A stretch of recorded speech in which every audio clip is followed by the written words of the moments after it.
Halo, di video ini saya akan menjelaskan tentang pemeriksaan bakteriologis infeksi saluran nafas. Topik-topik yang akan dibahas di video ini yakni ada pendahuluan, yang kedua bakteri penyebab infeksi saluran nafas, kemudian pemeriksaannya meliputi praanalitik, analitik, dan pasca analitik. Untuk pendahuluan, untuk infeksi saluran nafas itu dibagi menjadi dua ya, ISPA dan ISPB. ISPA itu infeksi saluran nafas atas yang terdiri dari infeksi pada laring, epiglotis, laring ya termasuk nasal dan trakea. Sedangkan infeksi saluran nafas bawah meliputi bronkus, alveolus, kemudian paru-paru itu sendiri. ISPA, infeksi saluran nafas atas 20% paling banyak pada faringitis disebabkan oleh bakteri dan perlu antibiotik yang tepat. Kemudian untuk ISPB yang paling banyak yaitu pada bronkitis, meliputi bronkitis akut dan kronik, abses paru, pneumonia, dan tuberkulosis. Kemudian kita bahas tentang bakteri-bakteri yang menyebabkan infeksi saluran nafas, baik pada saluran nafas atas dan saluran pernafasan bawah. Yang pertama yang paling sering yakni Streptococcus pyogenes. Jadi dia merupakan penyebab tersering faringitis. Jadi dia termasuk infeksi saluran nafas atas tadi ya yang faringitis yang paling sering. Ini sering terjadi pada anak usia 5 sampai 12 tahun. Faringitis dan ruam kulit dapat menyebabkan scarlet fever jadi seperti ini. Streptococcus pyogenes, sekali lagi berarti Streptococcus dia bentuknya kokus dan berantai kalau dilihat di mikroskop. Cuman kalau pada spesimen pasien itu kita sulit sekali mendapatkan bentuk kokus yang berantai dan sering salah persepsi antara Staphylococcus sama Streptococcus. Oleh karena itu untuk mengidentifikasi suatu bakteri dari spesimen pasien itu tidak hanya meliputi pewarnaan mikroskopis saja ya, berarti harus ada biokimia juga gitu ya, di mana Staphylococcus sama Streptococcus itu yang membedakan pada uji katalasenya. Kemudian kalau ditemukan pada agar darah, dia termasuk beta hemolitik. Jadi dia menglisiskan hemoglobin secara sempurna. Kendalaan pemeriksaan bakteriologis penyebab faringitis. Sulit dibedakan penyebab faringitis viral yang disebabkan oleh virus dan faringitis yang disebabkan oleh bakteri. Banyaknya flora normal dalam faring itu banyak sekali karena di faringitis itu kan gerbang antara lingkungan luar sama lingkungan dalam, sehingga banyak sekali mikroorganisme termasuk bakteri, jamur, dan virus yang ada di situ. Untuk bakteri, ada Streptococcus viridans yang dia merupakan flora normal dalam faring, kemudian Neisseria sp tapi dia non patogen, kemudian Moraxella catarrhalis, Staphylococcus aureus dan Staphylococcus epidermidis, Haemophilus dan jamur ini termasuk Candida sp. Kemudian yang kedua kita ke infeksi saluran nafas bawah. Yang pertama yakni Corynebacterium diphtheri. Ini merupakan penyebab penyakit endemik di suatu negara. Di Indonesia dulu sempat naik gitu ya. Kemudian sekarang sudah prevalensinya sudah sedikit menurun. Infeksi khas dia membran putih keabuan pada lokasi infeksi, yakni pada faring, tonsil, hidung, dan laring. Untuk ini, Corynebacterium diphtheriae pada pewarnaan itu sulit sekali untuk membedakan antara bakteri ini dengan bakteri lain. Oleh karena itu, biasanya dia ditambahkan pewarnaan Albert stain. Ya, di sini dia akan terbentuk struktur gada. Jadi di ujungnya ini akan ada struktur gada warna hitam-hitam ini.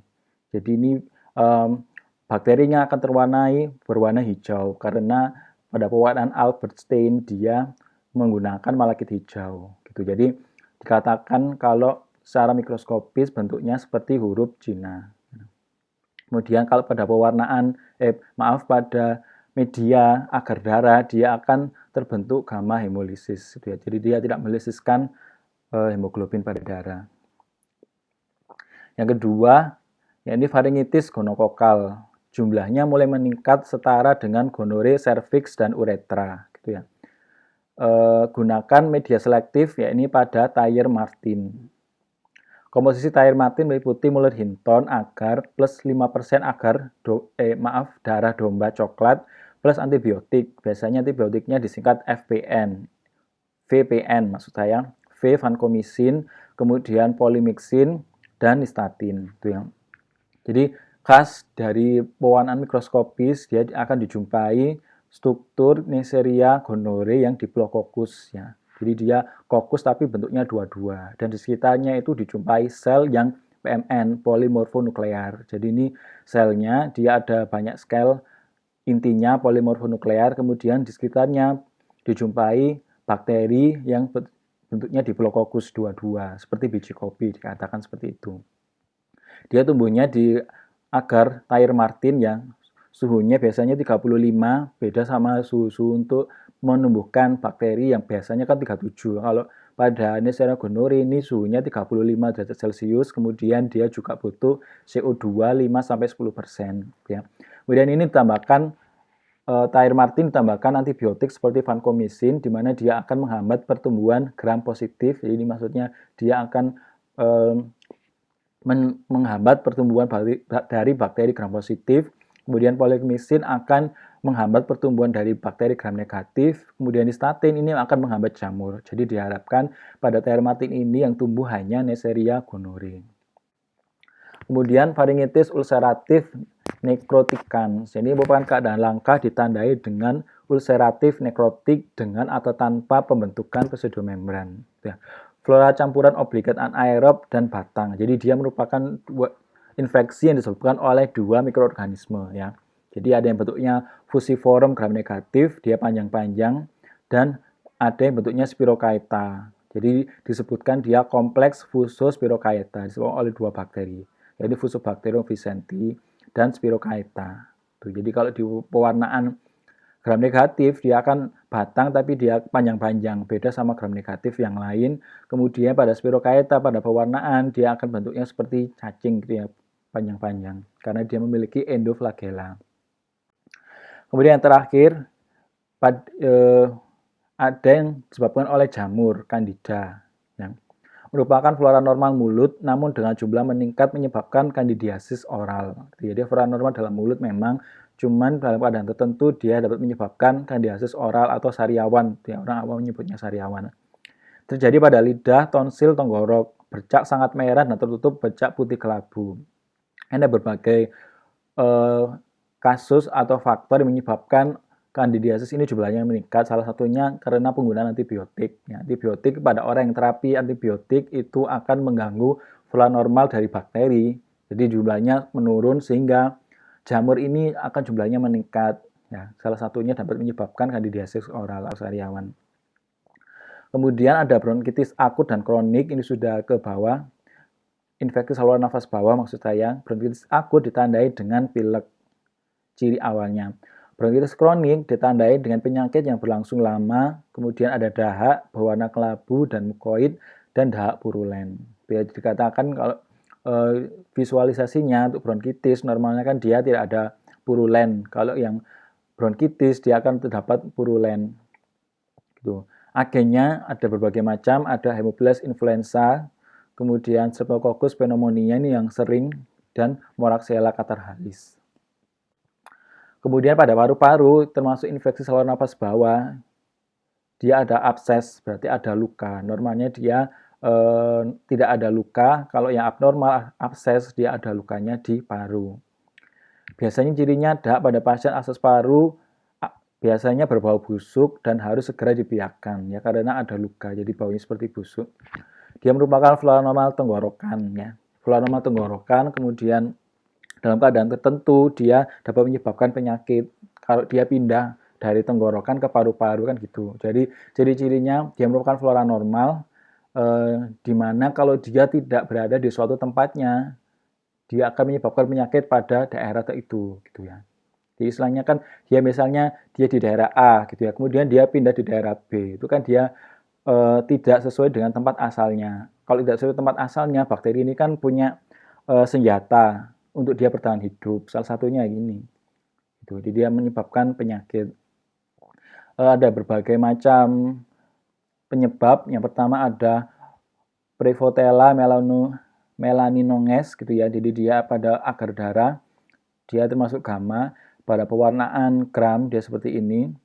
Kemudian ada Streptococcus anaerobik. Kalau ini dia sifatnya anaerob.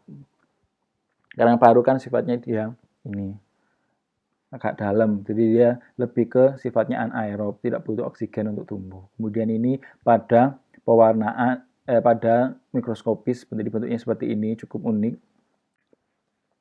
Kemudian ada pneumonia. Penyebabnya yang paling sering ada dua, Streptococcus pneumonia dan Klebsiella pneumoniae. Jadi dari namanya aja sudah menyiratkan bahwa pneumonia ini disebabkan oleh dua bakteri ini, Streptococcus pneumonia dan Klebsiella pneumoniae. Normalnya dia tidak ada cairan, cuman kalau ada kasus pneumonia dia ada cairan di alveolusnya. Biasanya terdapat bercak-bercak, infiltrat, dan peradangan. Agen bakteri lain seperti Staphylococcus aureus dan Haemophilus influenza juga sering ditemukan. Yang paling sering memang dua ini, tapi ada beberapa bakteri, yakni Haemophilus influenza. Karena di Haemophilus ini kan dia tumbuh kalau ada Staphylococcus aureus, jadi biasanya berdampingan dua bakteri tersebut. Kemudian untuk tuberkulosis paru ini yang juga paling sering TBC disebabkan oleh bakteri Mycobacterium tuberculosis gitu ya. Jadi harus dia ada pemeriksaan fototoraks gitu ya untuk melihat keadaan paru-parunya gitu ya. Kemudian biasanya dia diwarnai ya, pewarnaannya bukan gram tapi pewarnaan basil tahan asam. Nanti dia akan ditemukan basil yang lebih panjang dibandingkan pewarnaan dari gram. Pemeriksaan bakteriologis saluran nafas. Yang pertama, praanalitik. Ya, praanalitik meliputi dahak, sputum, ditampung dalam wadah steril. Ya, kalau berhubungan dengan bakteriologis itu harus menggunakan wadah yang steril. Ya, jadi ini kalau dia positif, benar-benar positif itu dari spesimen, bukan dari wadah yang digunakan karena dia tidak steril kan gitu. Dan sama seperti spesimen yang lain, paling baik itu pada pagi hari. Analitik meliputi pewarnaan gram seperti biasa pewarnaan gram kultur ada dua, agar darah, agar EMB atau McConkey. Ya, sekali lagi untuk agar darah itu gram positif dan agar EMB atau McConkey ini gram negatif. Kemudian disertai dengan pemeriksaan penunjang seperti fototoraks. Kemudian metode SPS ini khusus untuk EBC sewaktu pagi sewaktu. Pasca analitik adanya bentuk kokus berantai menunjukkan ada Streptococcus polimorfonuklear dan agar darah pada beta hemolitik. Kemudian adanya polimorfonuklear dan Diplococcus, Neisseria gonorrhoeae. Untuk SPS waktu pagi sewaktu bakteri batang panjang berarti dia positif Mycobacterium tuberculosis ya. Jadi singkatnya seperti ini. Para analitik bisa dahak atau sputum ya, kalau pernafasan itu sampel yang diambil itu biasanya ini dahak sputum, bisa juga nasofaring, swab gitu ya. Kemudian untuk analitik secara garis besar harus ada tiga, mikroskopis, makroskopis. Makroskopis termasuk kultur darah media dan uji biokimia, kemudian penunjang. Mikroskopis gram untuk dia membedakan antara gram positif atau gram negatif. Basil tahan asam ini untuk Mycobacterium tuberculosis, kemudian boleh disertai dengan pewarnaan kapsul, spora, dan Albert-Stein. Albert-Stein ini khusus untuk tadi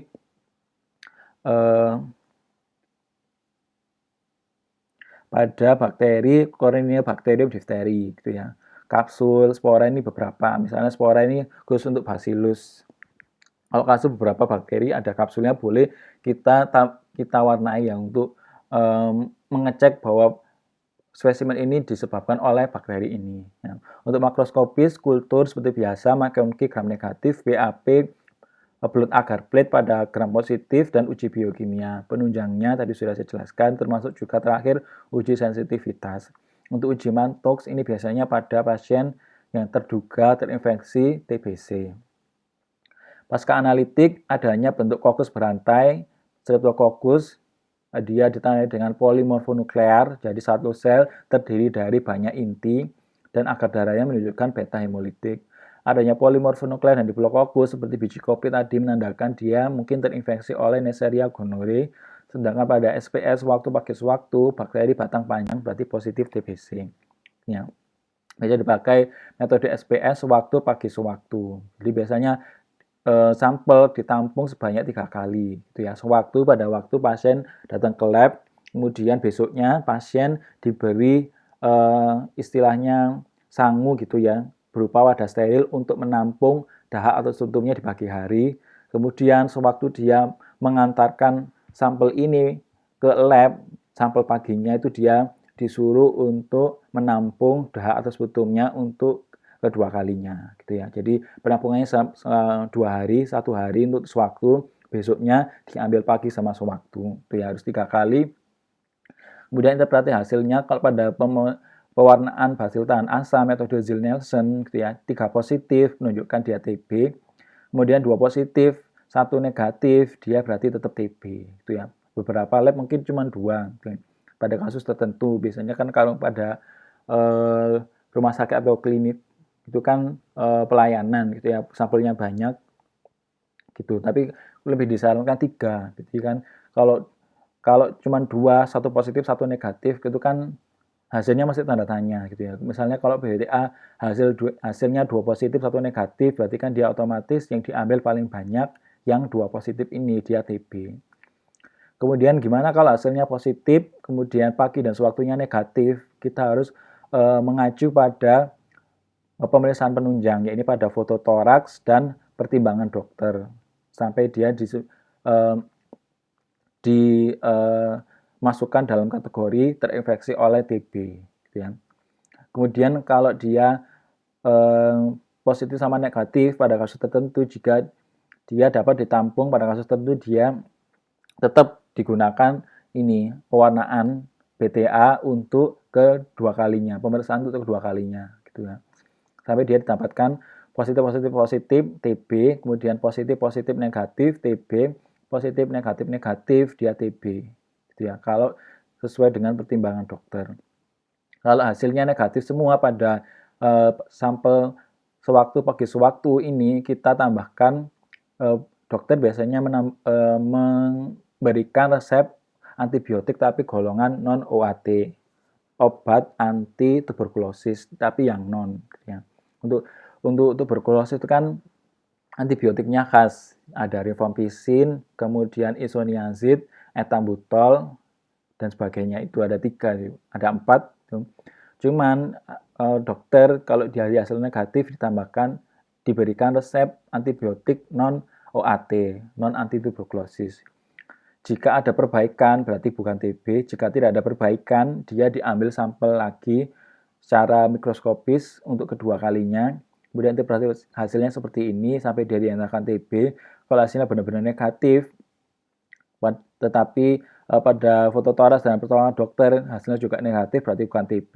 Kalau pada foto toraks dan pertimbangan dokter itu dia dapat diakibatkan oleh penyakit Mycobacterium tuberculosis. Kemudian ini untuk uji penunjang yang kedua, yakni pada Mantoux. Jadi pasien disuntikkan dengan PPD yang antigen dari TBC, kemudian dia suntikan sampai dia menimbulkan reaksi. Reaksinya ini yang diukur sampai dia dinyatakan tuberkulin positif, negatif, atau meragukan gitu ya. Sama untuk TBC, gold standarnya ditumbuhkan dalam media. Kalau pada TBC pakai media namanya Lowenstein Janssen agar gitu ya. Jadi dia agar kentang, kemudian dia ada melakit hijau dan sebagainya gitu ya, sampai ditumbuhkan selama 1-2 bulan akan terbentuk koloni seperti kuning telur. Berarti ini dia positif Mycobacterium tuberculosis. Ini untuk ronsen toraks, uji tuberkulin atau Mantoux tadi. Jadi dia merupakan komponen protein kuman TB yang mempunyai sifat antigenik yang kuat. Yang ditambahkan yakni PPD. Dosisnya sekian, RT232 TU atau PPDS 5TU intrakutan 0,1 mili bagian volar lengan bawah. Pembacaan dilakukan 2-3 hari setelah penyuntikan, diukur diameter indurasi. Interpretasinya jika diukur 0-4 mm berarti dia negatif, 5-9 positif meragukan, kesalahan teknis, lebih dari 10 mm berarti dia positif. Uji tuberkulin positif itu ya ada beberapa keadaan. Salah satunya infeksi TB alamiah, infeksi TB tanpa sakit, dan infeksi TB dan sakit TB. Ya. Pasca terapi TB, jadi orang yang terapi TB dia akan menunjukkan hasil tuberkulin yang positif. Kemudian pada orang yang imunisasi BCG, itu kan dia pakai antigen dari TBC, biasanya juga hasilnya negatif gitu ya. Jadi untuk uji tuberkulin itu bukan hanya satu-satunya uji untuk menentukan pasien terinfeksi TBC, kan gitu. Jadi dia harus ada penunjang lain, foto torak dan BTA tadi. Dan jangan lupa harus ditumbuhkan dalam media. Infeksi mikobakterium lain seperti lepra, itu juga akan menunjukkan positif tuberkulin, ya. Kalau negatif, keadaannya berarti dia bukan infeksi TB atau dalam masa inkubasi infeksi TB. Sekian untuk materi pemeriksaan bakteriologis pemeriksaan saluran nafas, semoga bermanfaat.